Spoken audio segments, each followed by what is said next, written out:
So this is the agenda for the secure AI model sharing and deployment. First, we're going to look at the usage of Gen AI in platform engineering. Next, we're going to have a look at different security risks and the Gen AI model sharing space. After which, we will discuss the different security techniques for different Gen AI models and what the best practices for sharing Gen AI models internally and externally would be.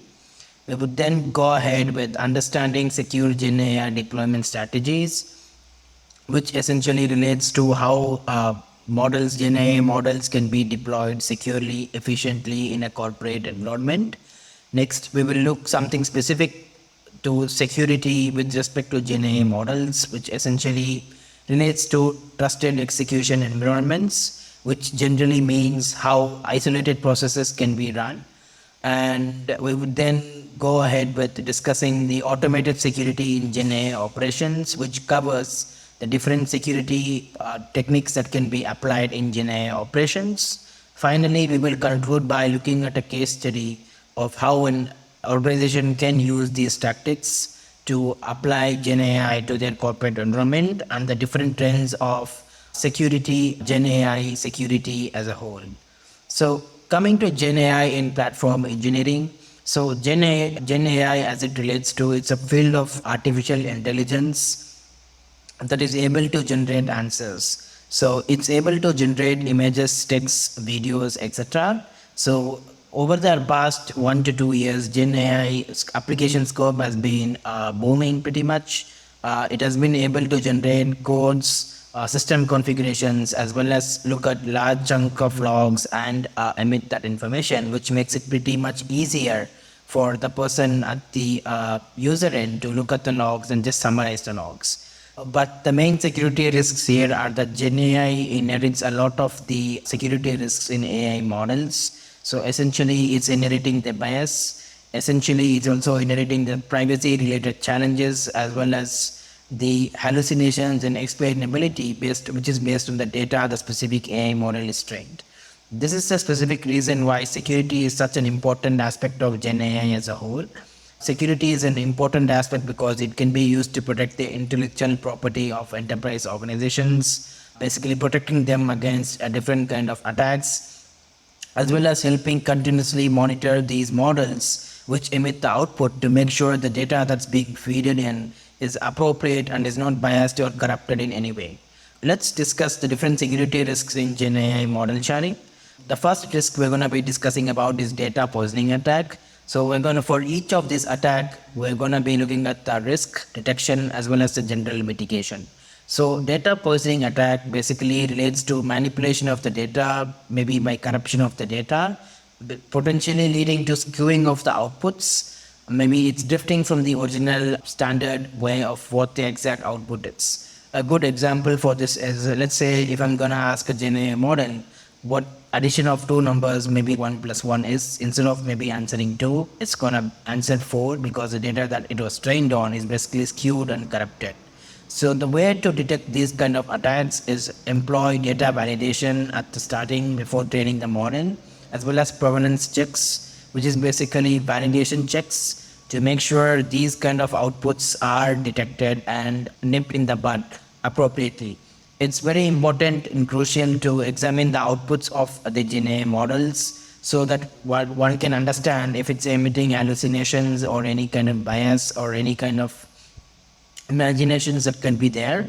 The mitigation for this kind of attack would be to try to regularly retrain the model with clean set of data, making sure there's validation checks and there's no any kind of tampering with the data, which is an important aspect. So the integrity of the data must not be compromised here.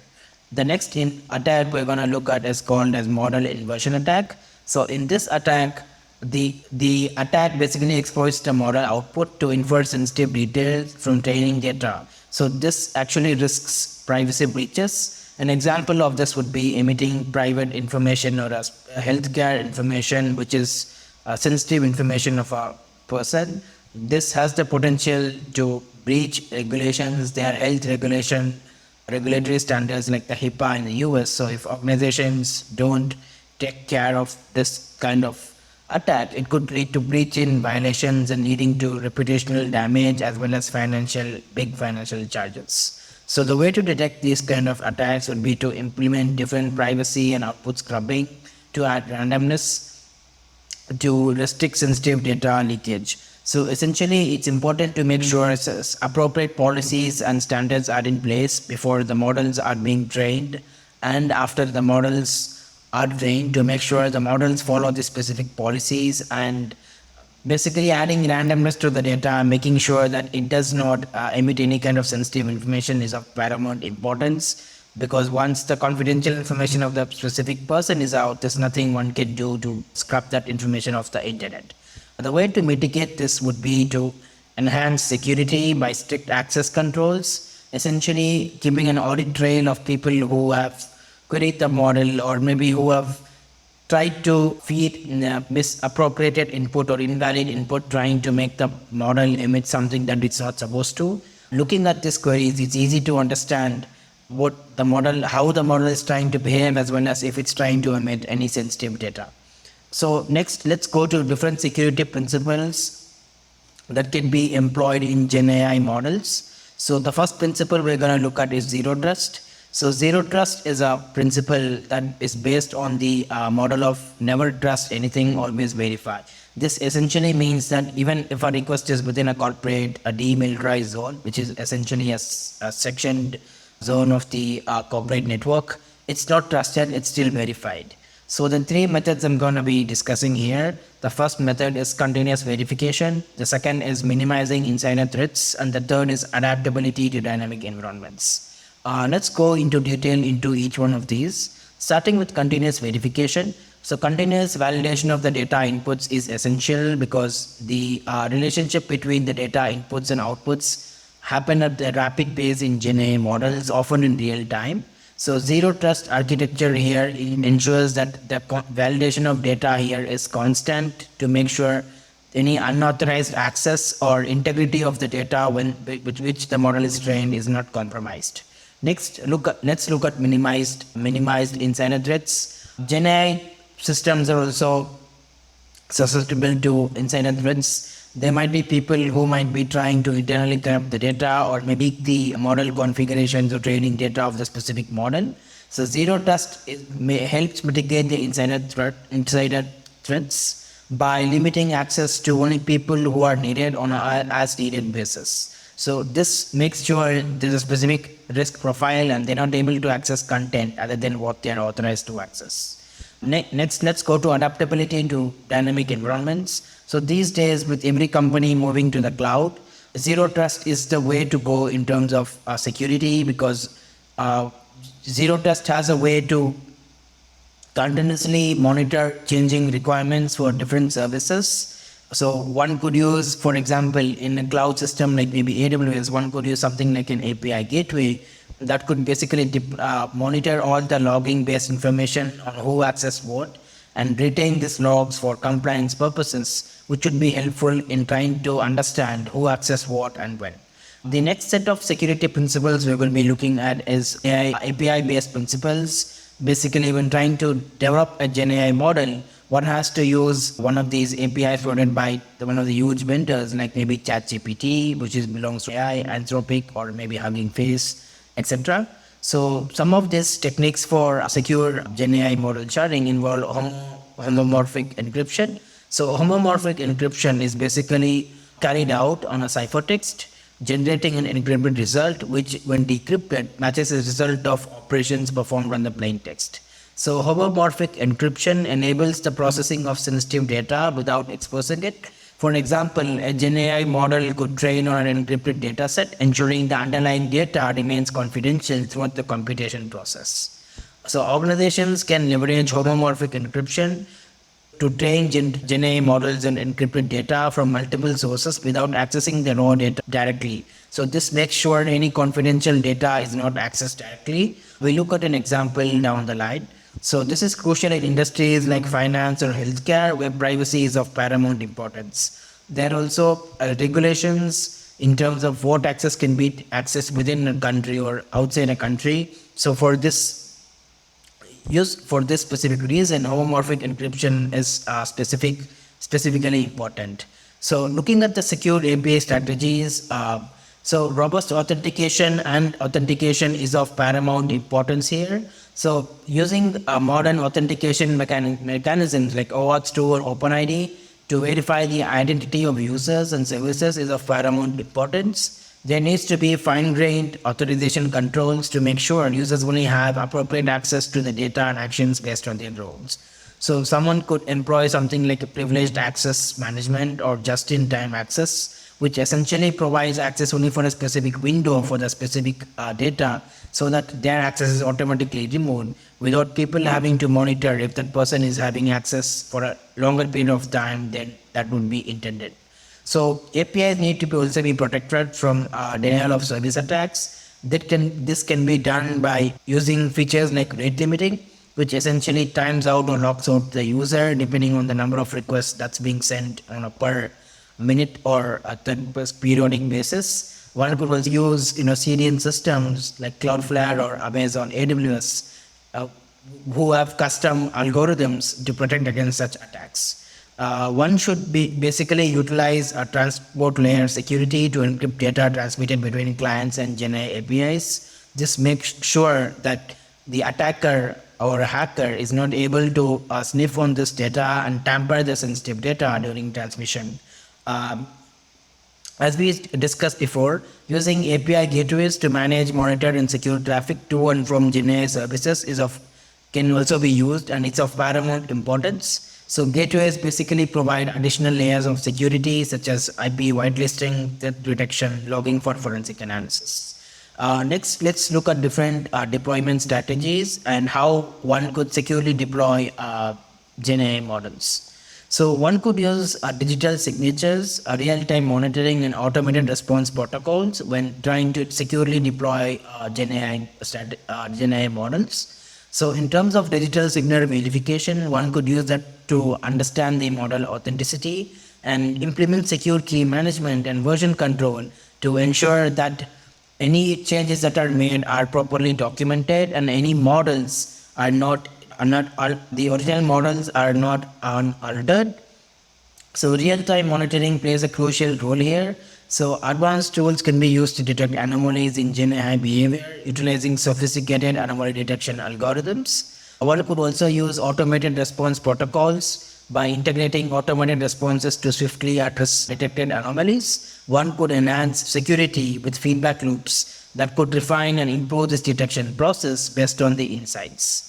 Next, let's look at trusted execution environments, which is a specific concept of security as it relates to GenAI models.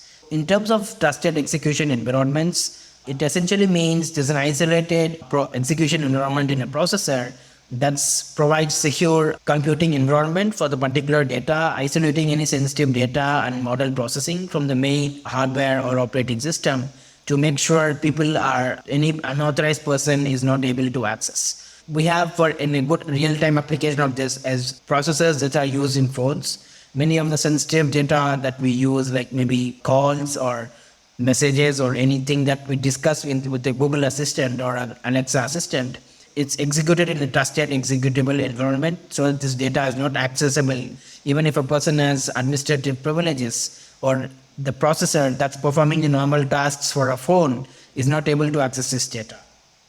One could use, so trusted execution environments offer enhanced security features. They basically ensure data integrity and confidentiality through encryption and integrity checks, along with strict access control. It's versatile in computing.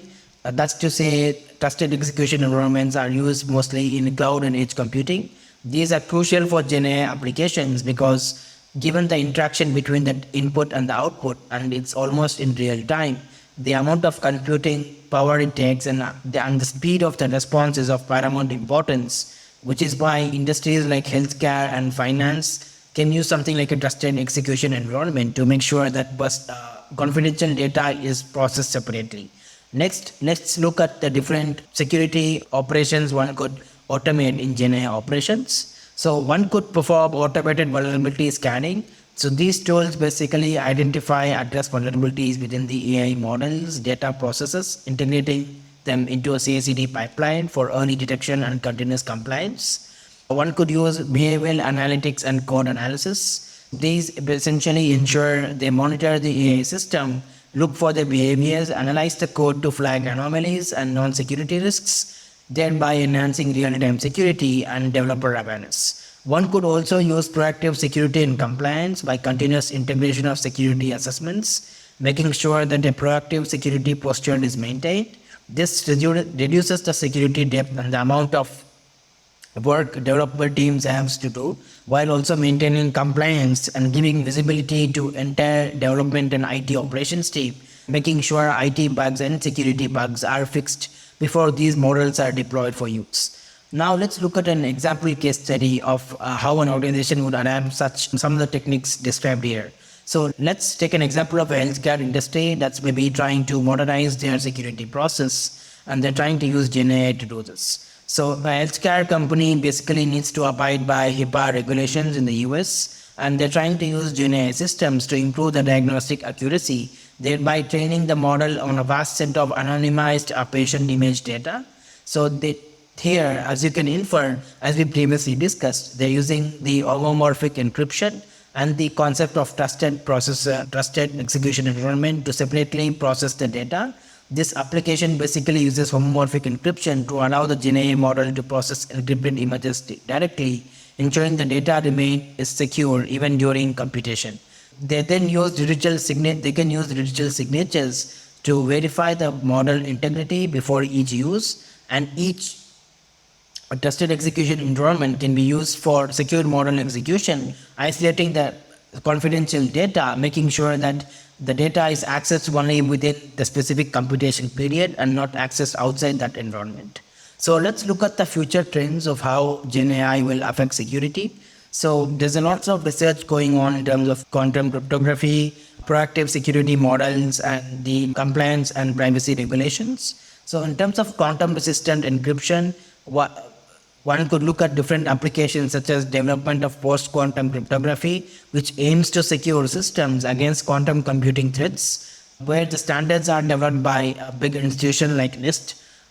In terms of predictive security models with GenAI, one could use GenAI to analyze extensive data sets, predictive security models, which basically are able to foresee vulnerabilities and basically mitigate those vulnerabilities and enabling proactive different strategies.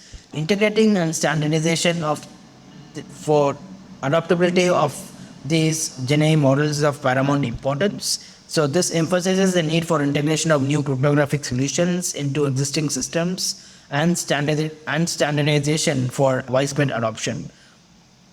Coming to the conclusion, in today's evolving world, the role of security is of paramount importance, especially in the role of application of artificial intelligence. It's not only important to protect against threats, but also to maintain the trust and confidence of users and stakeholders. As AI technologies keep improving at a rapid pace, so will the sophistication of threats against these kind of AI models. It's crucial to have security in mind and from the start onset of product development, and integrate security across each stage of the product lifecycle rather than at the end. This is crucial in making sure security bugs are squashed and teams are able to manage their workload efficiently. The complex landscape of AI and security demonstrates the necessity of a proactive approach where security is not a thought but a foundational component of all AI initiatives. Thank you for this opportunity. For any questions or feedback, please reach out to me via the LinkedIn username listed on the slide. Thank you.